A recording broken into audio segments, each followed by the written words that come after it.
All right guys, Colton Woods here. I want to talk to you guys today about in our developing and demystifying the bridle horses, why going slow is so often recommended by some of these top professionals, but why it's not the answer, okay? You know, that's going to sound pretty controversial because there is a lot of instances where I think going slow would certainly help certain people and their horses, but when it comes down to developing these bridle horses, I find that we're too slow, okay? There's so much that is holding people back and their horsemanship back because we're constantly encouraged to keep going slower, keep going slower. No, it needs a little more time. We need to keep going slower. I'll tell you, one of the best things that I've learned since training horses on my own is that we need deadlines, we need things to shoot for, we need goals, and we need to be there and listen to our horses and make sure that we're not over-facing them, but that we do have things to strive for. Developing the bridle horse is a phenomenal goal to keep striving for, but it doesn't have to take the horse's entire lifetime or your entire lifetime to get it done. All right, the wonderful thing about developing the bridle horse process is that it is functional, it is practical, and it has a hell of a lot of style to it.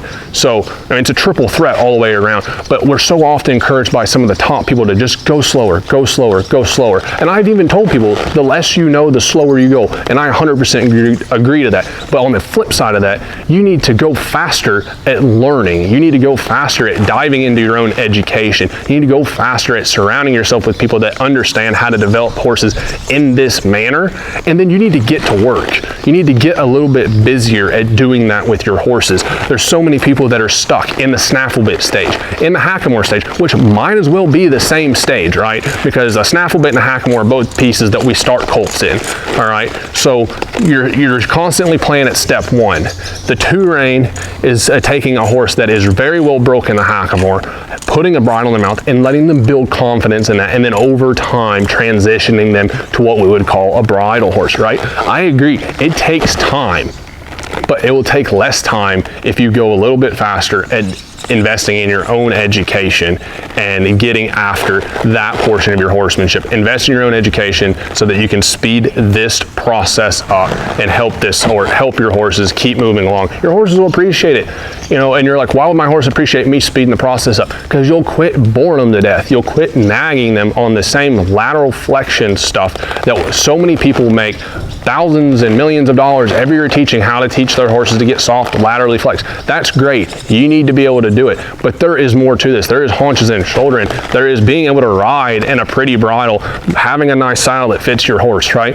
There is a lot more to this, and it can get so enjoyable because by the time your horse gets to this stage, they're getting broke. They're really broke. You're spending time with them, and it does take time, right? The only reason this horse is where she's at right now is because I've invested the time into that. But I find some of us, we invest the time thinking about it. Quit thinking about it. Go do something about it. And that's why you don't need to keep going slower.